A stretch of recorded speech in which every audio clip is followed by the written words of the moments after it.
when we had the first meeting with the directors of this venue, he said like, okay, so you are into civic engagement? And I said, yes.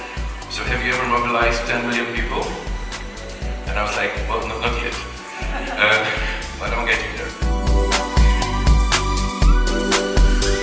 I came to PDF and just gave a talk on applying user-centered methods to public needs as a source of understanding the ways in which we can reconnect citizens and government, and the ways in which we can reconnect international development with the citizens that they're trying to serve, is through really looking at needs, human needs, rather than innovation.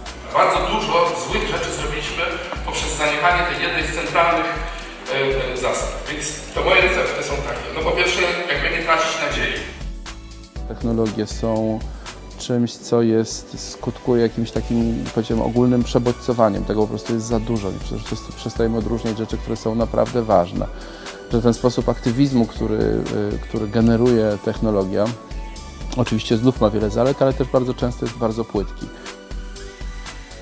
One of the messages we wanted to get across was that civic tech is kind of vulnerable to being monopolized by people who are already empowered, who are already educated.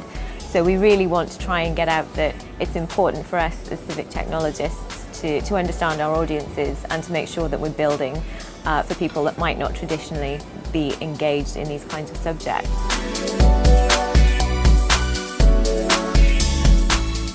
To be here at the Solidarity Center is an honor because the history of this place is synonymous with human rights and freedom of speech.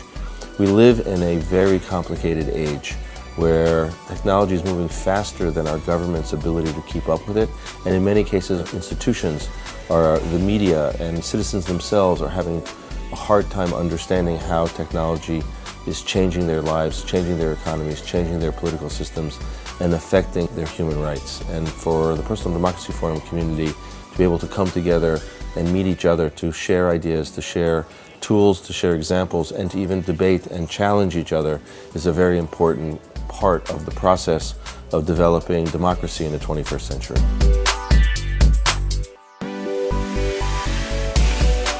And I'm here at PDF to talk about the role of crisis in furthering our goals to have a better democracy and a government that works not just for people but by people.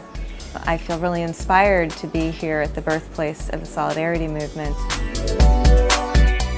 It's very humbling to be here at the Personal Democracy Forum in Gdansk, especially knowing that this is the city that is the birthplace of one of the biggest and most important European movements for freedom and democracy. This is especially important in a period where we see a curtailing of democratic space around the world and a rise of populist politics.